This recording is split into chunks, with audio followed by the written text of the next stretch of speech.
Olá, meu nome é Marcelo Barbosa e esse é o canal Ponto de Partida, que traz para você uma abordagem sintética e introdutória dos principais temas e questões da cultura e da política atuais.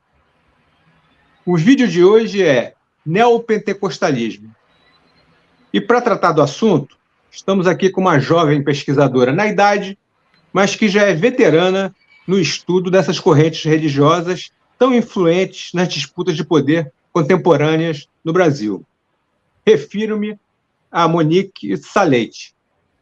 Ela é historiadora e assessora parlamentar do deputado estadual Carlos Mink, do PSB do Rio de Janeiro. Sua tese de doutorado pela Unirio é dedicada ao mapeamento e análise da produção cultural durante o mandato do prefeito e bispo da Igreja Universal, Carlos Crivella, que esteve à frente do Executivo Carioca até 2020. Indo direto ao ponto, professora, o que é neopentecostalismo? Então, Marcelo, em primeiro lugar, gostaria de mais uma vez agradecer esse convite da gente estar tentando aqui debater de uma maneira bem objetiva, bem sintética, quase numa conversa informal, o que é o neopentecostalismo, esse termo que causa uma atuação de tantas divergências, controvérsias e polêmicas. O termo neopentecostalismo, ele surge como mais uma multiplicidade do chamado pentecostalismo norte-americano, né? Na verdade, os Estados Unidos é o grande berço do pentecostalismo para o mundo. Paul Freston, ele vai dividir o pentecostalismo brasileiro em 3 ondas. A primeira onda ocorre por volta de 1910, chega ao Brasil através de missionários da Europa. Então, nós temos a Congregação Cristã, que foi fundada em 1910, e a Assembleia de Deus, que foi fundada em 1911. A segunda onda pentecostal, ela ocorre por volta de 1950, 1960, mais ou menos.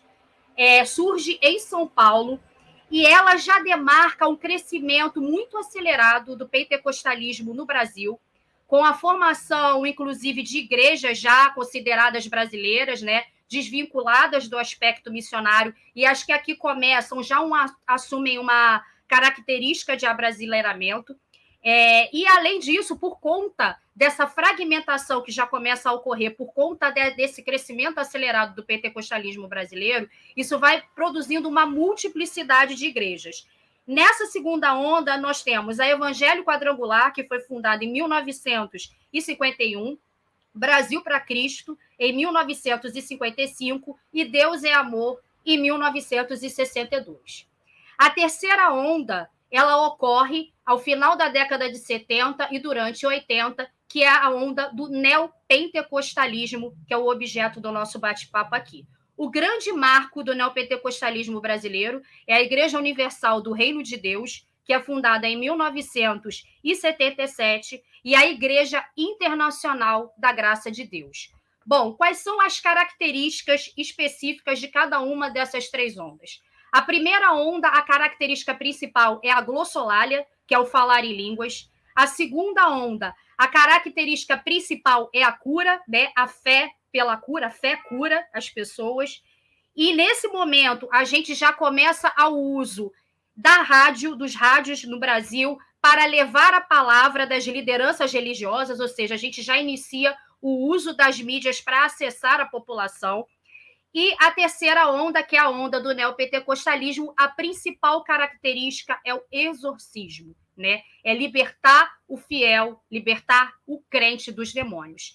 Esse libertar do demônio, a Igreja Universal, ela centraliza aquele medo que já se tinha na sociedade brasileira, que não é um medo, era um preconceito que vem oriundo já da Igreja Católica. A Igreja Universal, ela atualiza o que vem a se tornar a batalha espiritual que ela coloca contra as religiões de matriz africana, nesse momento, a Umbanda e o Candomblé. Inclusive, isso começa a gerar acusações dentro do campo evangélico, né, do chamado genericamente campo evangélico, e fora dela de ser uma seita, né? Porque, na verdade, o exorcismo, Ele sempre esteve presente nas igrejas evangélicas, mas na Igreja Universal ele é atualizado e ele começa a fazer parte das táticas de disputa e de visibilidade dessa igreja no espaço público e nas mídias também. A Igreja Universal do Reino de Deus, ela causa uma importante inflexão no campo religioso brasileiro, porque ela consegue conjugar ações e simbolismos de uma forma muito particular e muito complexa ao mesmo tempo. Durante a década de 1990, ela é a igreja evangélica que mais cresce, né, no Brasil, justamente por ser este o momento onde ela protagoniza grandes embates que ganha a mídia, ganha a opinião pública, gera polêmica. Nos seus embates, aquilo que Cecília Maris vai chamar de teologia da batalha espiritual, é justamente esse momento, através dessa batalha da demonização das religiões de matriz africana, que a Igreja Universal começa a ter uma grande visibilidade. Porém, em 1965, numa forma de mudar a sua identidade, porque nesse momento ela já quer ampliar a sua atuação no cenário político brasileiro, ela começa a mudar essa face, esse ares, e ela quer propor ser uma igreja que se propõe ao diálogo e flexível. E o marco simbólico é a construção das catedrais. A construção das catedrais é para demarcar que ela é uma igreja inclusiva, através dos seus projetos sociais, que está aberto para todas as pessoas, e, ao mesmo tempo, para responder às acusações que ela já sofria de que ela era uma seita, de que ela não tinha autenticidade e que ela não tinha tradição e que ela não teria futuro, que ela acabaria em breve.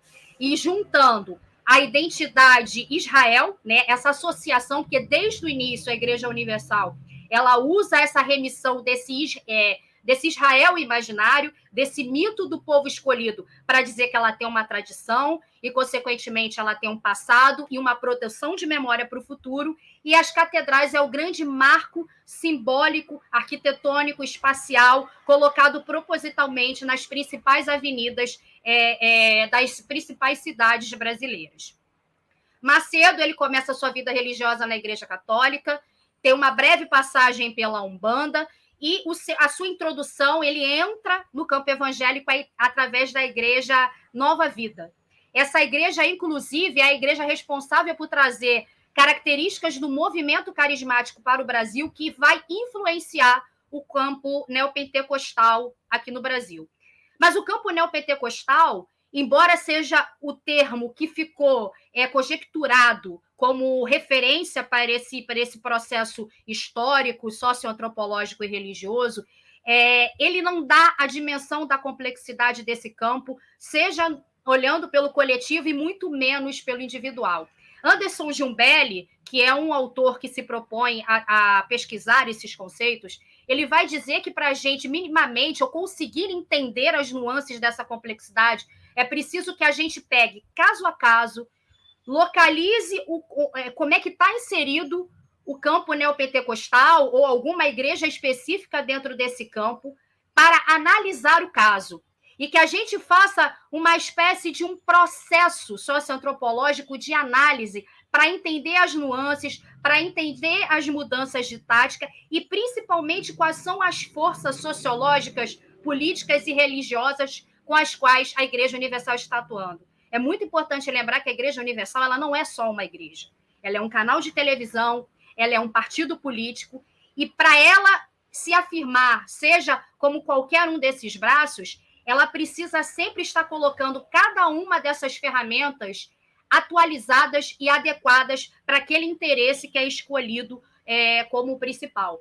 A Igreja Universal, ela enfrenta uma má vontade, um preconceito, seja por alguns pesquisadores da sociologia ou antropologia religiosa, seja da mídia, seja das outras igrejas dentro do chamado campo evangélico, enfim, a partir do momento que ela começa a apostar nas lideranças carismáticas, a partir do momento que ela coloca o dinheiro, ela usa o dinheiro como um mediador importante, como uma ponte de sacrifício para que o fiel não se acomode na posição que se encontre e comece vários processos, né? uma parte dos processos onde ela coloca a sua fé em ação, porque não basta ter fé, é preciso que você acione essa fé através de atos, comportamentos e pensamentos. Fé em ação é um conceito que foi cunhado por minha orientadora Edilane de Campos Gomes, que a gente vai entender como um dos passos para o chamado circuito da conquista. Então, por conta do dinheiro, por conta do exorcismo, por conta do uso do carisma, por conta dos pobres, né? Porque o público, nesse momento, prioritariamente era de trabalhadores, precarizados, periféricos e pretos.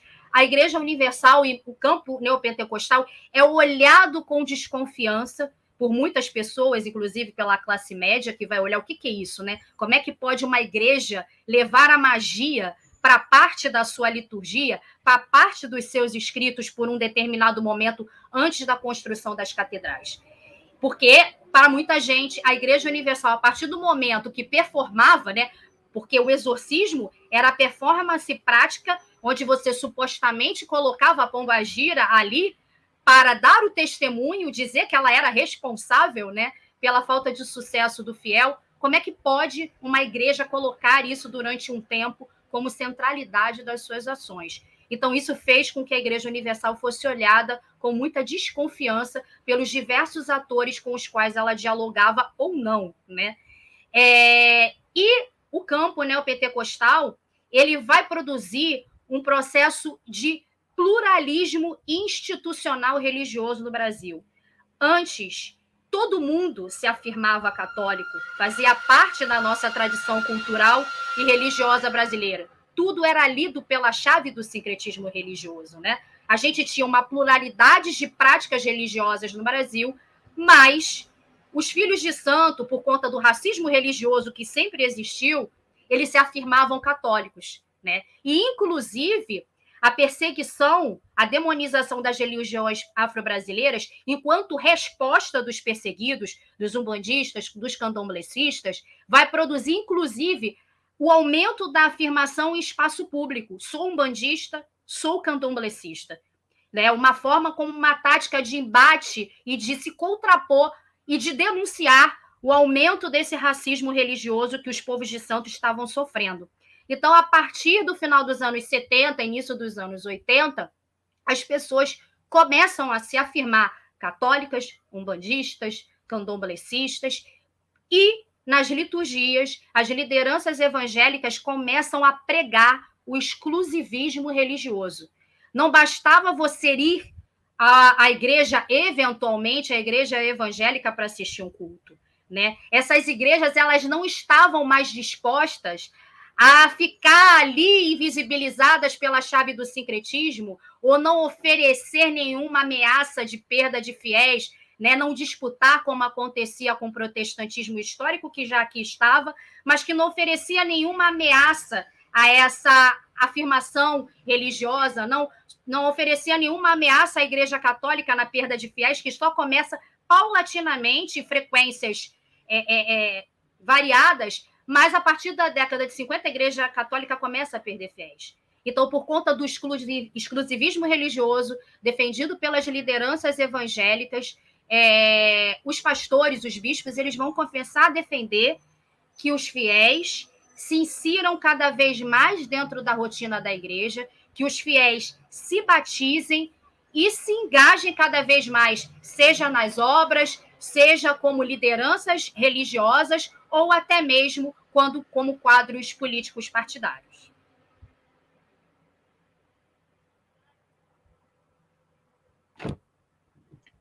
Depois dessa atrativa abordagem inicial, eu queria te pedir, professora, que nos desse orientações de leitura, né, sugestões para que as pessoas que nos assistem possam prosseguir, digamos assim, no interesse por esse tema. Por favor. Bom, né, pelo carinho, pelo respeito, eu diria que a minha Bíblia, quando eu entro no mestrado, né, eu entro no mestrado crua, sem saber o que era campo evangélico, quiçá o que era a Igreja Universal do Reino de Deus. Eu acho que um marco muito simbólico para a gente entender o que é a Universal no momento da construção das catedrais, que é um marco muito importante ali da trajetória da Igreja Universal, que é a tese da minha orientadora, Edilane de Campos Gomes, intitulada A Era das Catedrais, a Autenticidade e Exibição, uma Etnografia, né? Minha orientadora, porque para mim ela vai ser eternamente minha orientadora. Minha orientadora, ela é antropóloga e ela vai, nesse momento, estudar a construção das catedrais. A editora é a Garamonde Universitária, foi também é uma editora ligada à FAPERJ, então eu acho que é muito importante passar por essa leitura. Uma outra leitura, da qual eu até escrevi um capítulo junto com a minha orientadora, é o Olhares sobre o Patrimônio Religioso, da coleção editorial Trama de Ideias, que foi organizado pela minha orientadora Edilane de Campos Gomes e Paola Lins de Oliveira. Aqui a gente vai fazer um debate mais sobre patrimônio religioso, católico, afro-brasileiro, evangélico. E aqui é muito importante porque muito se fala do avanço do campo evangélico, especialmente do campo, eu diria pentecostal, né? Porque as pessoas sempre jogam por conta do protagonismo da Igreja Universal, mas colocam muito tudo na conta, como a ponta de lança da Igreja Universal, mas nem sempre no cenário político a ponta de lança é a Igreja Universal. Muitas vezes é o pentecostalismo, a Assembleia de Deus, né? A Assembleia de Deus tem uma capilaridade muito maior até que a Igreja Universal. Então, aqui a gente vai colocar um debate sobre patrimônio evangélico que tem dificuldade, né? E aí, a própria preservação do chamado patrimônio evangélico, que é patrimônio evangélico, dado essa multiplicidade, né, ela esbarra, inclusive, nas amarras que a Igreja Católica ainda tem na constituição de legislações de proteção à própria Igreja Católica. Ela ainda continua sendo majoritária. Então, a gente vai fazer um debate muito amplo.